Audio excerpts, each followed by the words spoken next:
Bell পাতার উৎপত্তি ও তার মাহাত্ম্য। একদিন বৈকুণ্ঠপুরে লক্ষ্মী নারায়ণ বসে আছেন। এমন সময় দেবী লক্ষ্মী নারায়ণকে জিজ্ঞাসা করলেন, ওহে প্রাণধন, এই জগতে তোমার সবচেয়ে প্রিয় কে?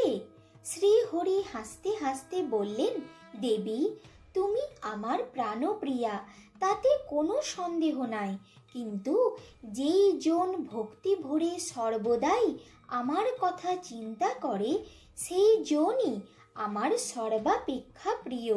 আমি তার হৃদয়ে সবসময় বিরাজ করি। যদিও সে কখনো আমাকে ভুলে যায়, কিন্তু আমি তাকে কখনো ত্যাগ করি না। এমন ভক্তি একমাত্র শিবের, সেই জন্য শিবই আমার সবচেয়ে প্রিয়। আবার যে শিবের পূজা করবে, সে শিবের থেকেও আমার অতি প্রিয়। হরির মুখে এমন কথা শুনে লক্ষ্মী দেবী মলিন বদনে বললেন, হে নাথ, আমি বড় অভাগিনী। আমি কখনোই মহেশ্বরকে পূজা করলাম না।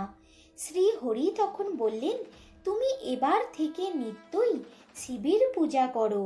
যদি পদ্ম ফুল দিয়ে পূজা করতে পারো, তাহলে শিব নিশ্চয়ই তোমার প্রতি তুষ্ট হবে।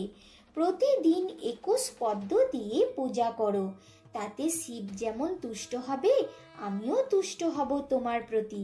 নারায়ণের মুখে এমন কথা শুনে লক্ষ্মী দেবী আনন্দে প্রতিদিন 21 পদ্ম ফুল দিয়ে শিবের পূজা করবার সংকল্প করলেন। 1 বছর এভাবে পূজা করবেন। প্রতিদিন দেবী গণনা করে গঙ্গা জলে ধুয়ে ভক্তি ভরে পূজা করেন। ক্রমে ক্রমে বছরের শেষ দিন এলো। নিত্যদিনের মতো দেবী পদ্ম ফুল 3 বার ধরে গুনে নিয়ে গঙ্গা জলে ধুয়ে পূজায় বসতেন। একদা অন্তর্যামী ত্রিলোচন লক্ষ্মী দেবীকে পরীক্ষা করার জন্য সেই পদ্ম থেকে 2টি পদ্ম হরণ করে নিলেন। এদিকে লক্ষ্মী দেবী এক এক করে পদ্ম দিতে থাকেন শিবলিঙ্গের উপরে। কিন্তু এ কি, 2টি ফুল কম পড়ল কেন? এখন আমি 2টি পদ্ম পাবো কোথায়? তারপর সহসা লক্ষ্মী দেবীর মনে হলো, আমার স্বামী শ্রীহরি বলতেন, তোমার এই 2টি স্তন যেন সুন্দর 2টি কমল। আমার নাথ যখন এই কথা বলেছেন, তখন তাঁর বাক্য কখনোই মিথ্যা হবার নয়। কাজেই এই 2 স্তন পদ্মে আমি শিবলিঙ্গ পূজা করব।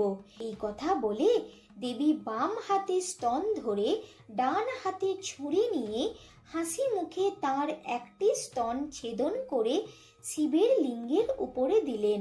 তারপর অন্য স্তনটিও ছেদন করবার জন্য দেবী যখন প্রস্তুত হলেন, তখন অকস্মাৎ শিব দিব্য মূর্তি ধারণ করে দর্শন দিলেন দেবীকে এবং বললেন, দেবী, আপনি আর আপনার স্তন ছেদন করবেন না। আমার লিঙ্গের উপরে যে স্তন দিয়ে পূজা করলেন, তা কখনো ব্যর্থ হবে না। এই স্তন বৃক্ষরূপে জন্মাবে, নাম হবে শ্রীফল। শ্রীফল অর্থাৎ বিল্লপত্রে আমার পূজা করলে আমি খুব সন্তুষ্ট হব। আমার লিঙ্গের উপরে ভক্তি ভরে বিল্লপত্রে পূজা করলে আমি তাকে মোক্ষ দান করি। তখন মহাদেব লক্ষ্মী দেবীর কাটা স্তনটি নিয়ে ত্রিশূলের দ্বারা মাটিতে পুঁতে দিলেন। সেই রোপিত স্তন পদ্ম বীজ থেকে অঙ্কুরিত হয়ে ক্রমে বৃক্ষ রূপ ধারণ করল।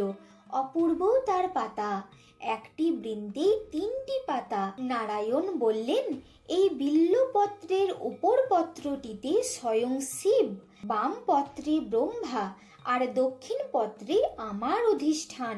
সকল পুষ্প ও পত্রের থেকে এই বিল্লপত্র শ্রেষ্ঠ। এই পত্রে শিব পূজা করলে তিনি খুব সন্তুষ্ট হবেন। কিন্তু এই বিল্লপত্র দিয়ে সূর্য ও গণেশের পূজা করবেন না। বিল্ল বৃক্ষ কখনো ছেদন করবেন না কিংবা পোড়াবেন না।